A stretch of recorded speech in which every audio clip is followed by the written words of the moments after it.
Assalamualaikum warahmatullahi wabarakatuh. Selamat siang ya. Pada pertemuan ketiga, materi kuliah kita adalah jenis-jenis tenaga air dan daya air. Jadi pada topik ini saya akan menjelaskan bagaimana klasifikasi PLTA ya, dan juga bagaimana menghitung daya air. Jadi seperti kita ketahui bahwa PLTA itu ya, parameter yang paling penting itu adalah head dan kapasitas ya. Nah, baik, kita lihat di sini. Pertama, PLTA itu diklasifikasikan berdasarkan headnya, di mana head tinggi H lebih besar 100 meter, head menengah 30 sampai 100 meter, head rendah 2 sampai 30 meter ya. Kemudian klasifikasi PLTA berdasarkan kapasitas.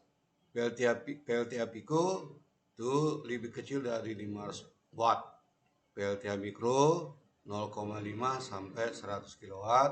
PLTA Mini 100 sampai 1000 kW. PLTA kecil 1 MW sampai 10 MW. PLTA skala penuh lebih besar dari 10 MW. Jadi seperti di PLTA, contohnya PLTA Sigura-gura itu adalah jenis PLTA skala penuh ya. Karena apa? Karena kapasitasnya lebih besar dari 10 MW. Kemudian PLTA juga bisa kita klasifikasikan berdasarkan jenis desain ya. Pertama kita sebut run of the river ya. Artinya ini adalah bentuk yang paling sederhana dalam konteks PLTA mikro ya dan mini. Skema ini tidak menggunakan atau memanfaatkan bendungan ya untuk mengarahkan air ke bangunan penyadap, melainkan mengubah lajur aliran air menuju turbin melalui pipa pesat atau penstock. Jadi PLTA ini dalam membangkitkan tenaga listriknya dengan memanfaatkan aliran air sungai secara langsung atau alamiah. Itu yang disebut dengan run of the river ya. Ini contohnya ya. Jadi ini aliran sungai ya langsung dialirkan ya ke turbin ya atau kincir air ya. Baik, jadi tidak ada sini tidak ada apa? Tidak ada penyimpanan air ya. Atau mungkin tidak ada juga bendungan ya. Kemudian PLTA waduk atau reservoir ya.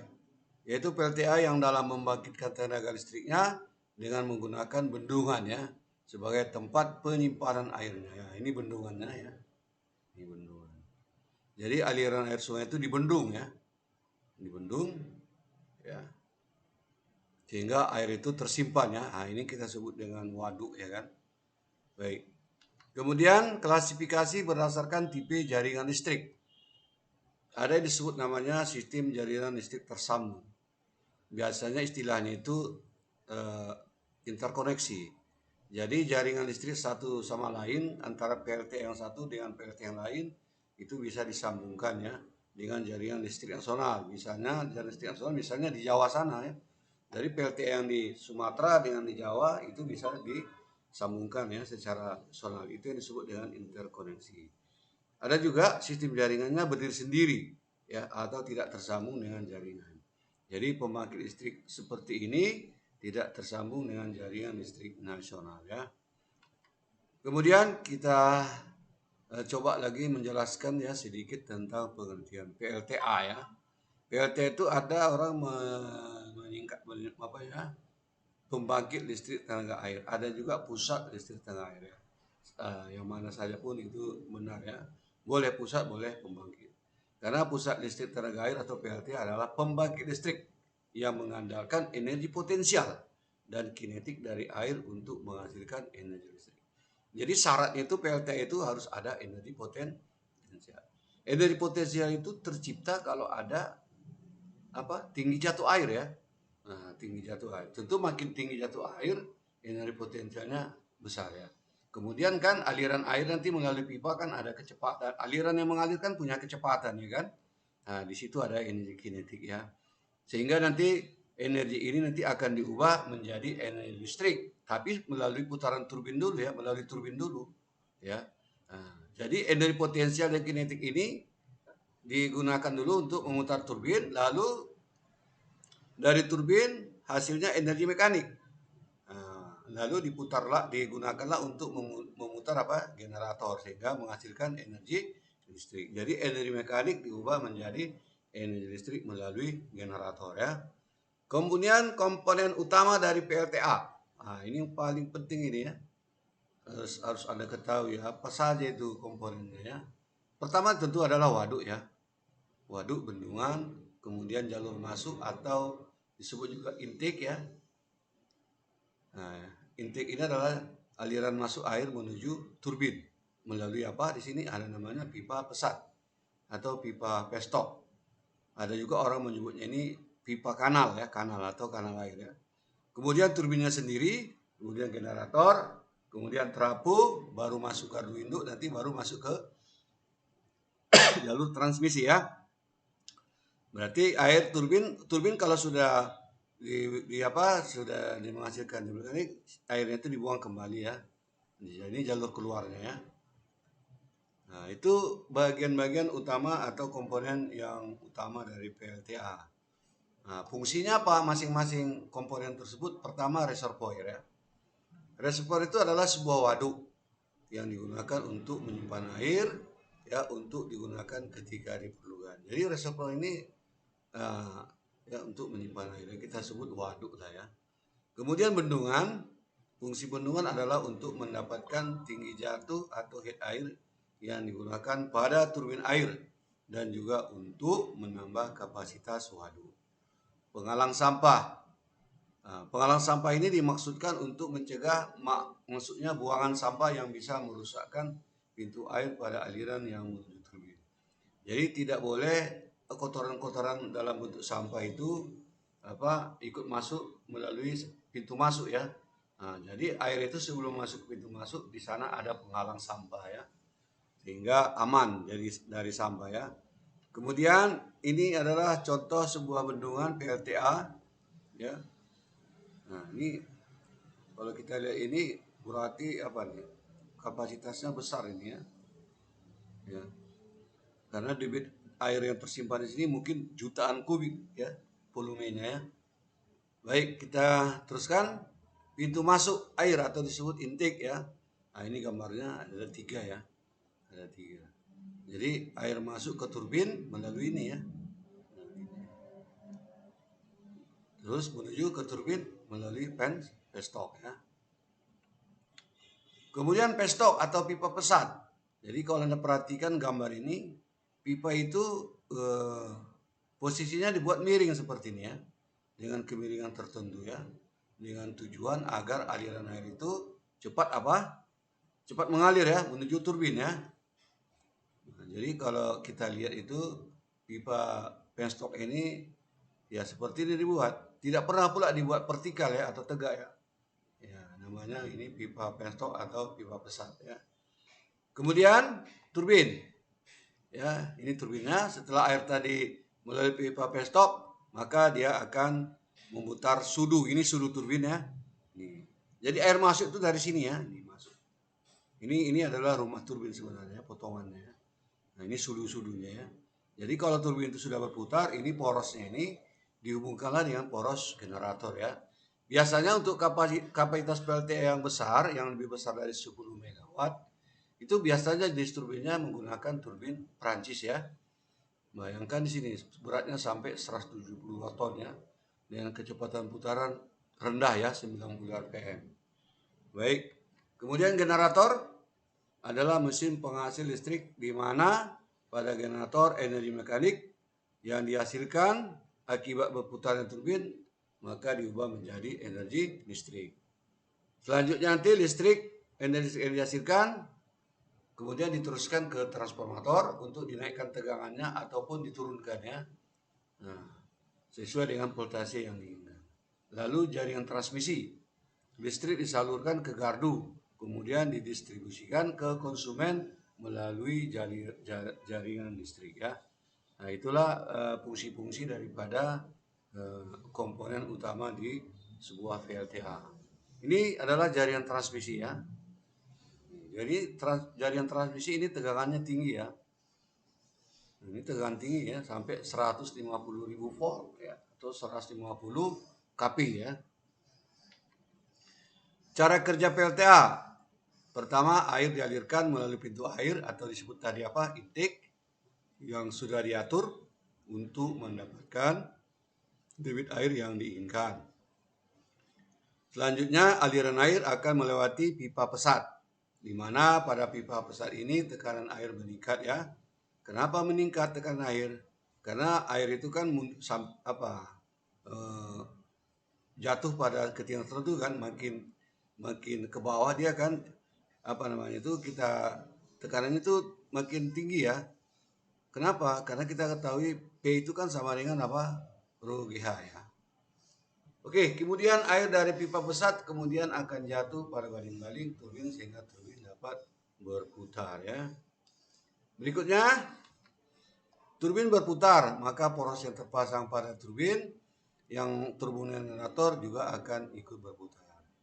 Listrik yang dihasilkan generator akan dialirkan ke transformator, dan pada transformator akan dinaikkan tegangannya untuk dialirkan ke gardu induk dan seterusnya melalui jaringan transmisi ya. Itu ya cara kerjanya. Tentu ada keuntungan dan kelemahan PLTA. Apa keuntungan PLTA? Pertama, dapat menghapuskan biaya bahan bakar.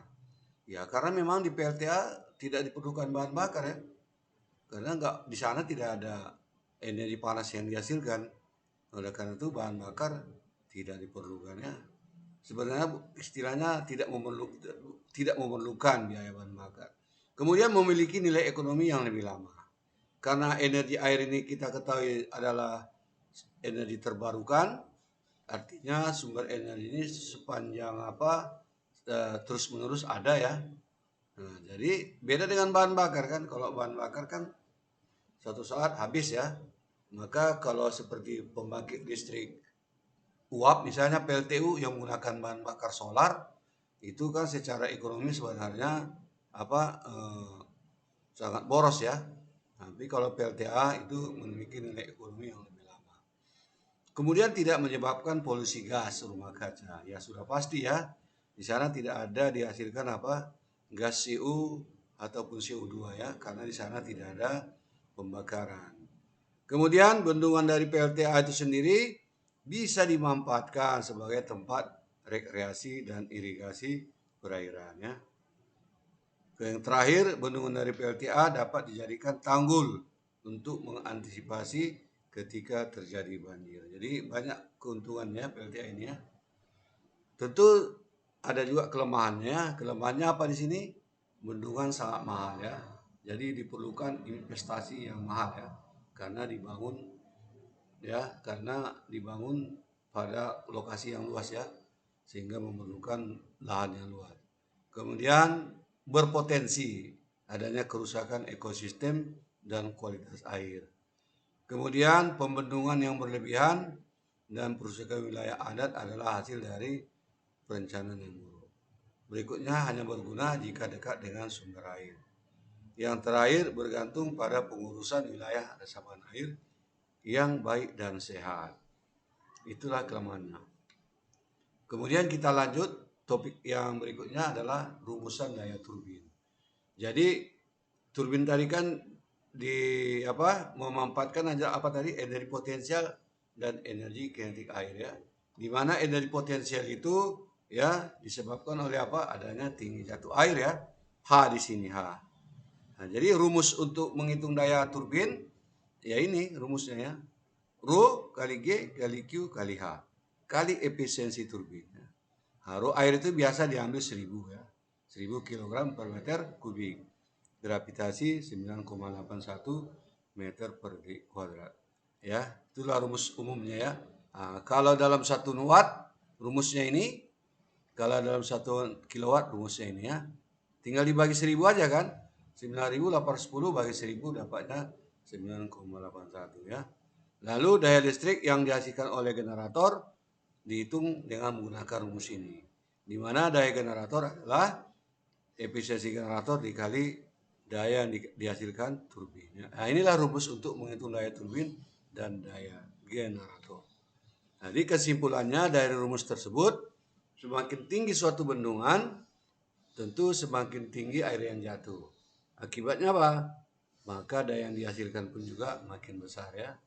Karena hubungannya linear. Linear itu apa? Sebanding ya. Ya, kalau dia naik, yang satu yang lain ikut. Misalnya kalau tinggi jatuhnya besar, maka P-nya besar, dayanya pun besar ya.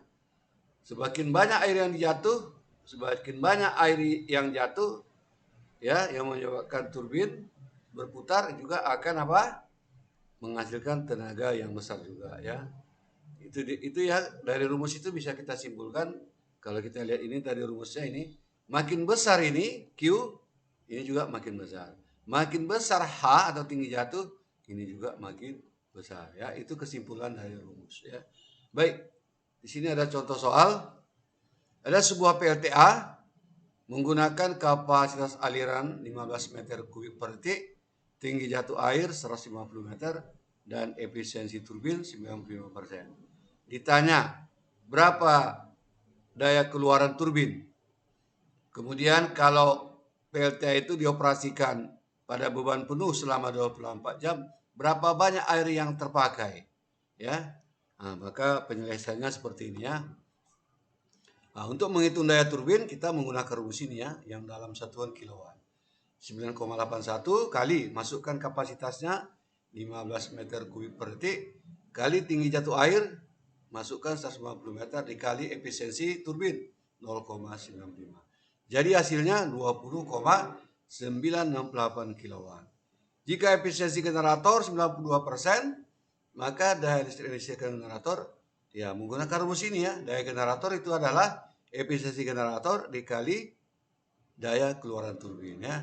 Dengan demikian daya generator adalah 0,92 dikali 20,968 kW.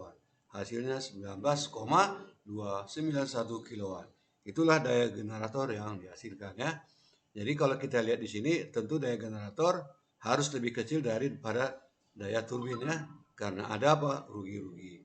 Yang terakhir, berapa banyak air yang terpakai ya selama 1 hari penuh atau 24 jam dioperasikan.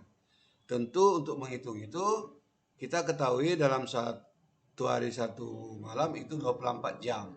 1 jam itu 3.600 detik.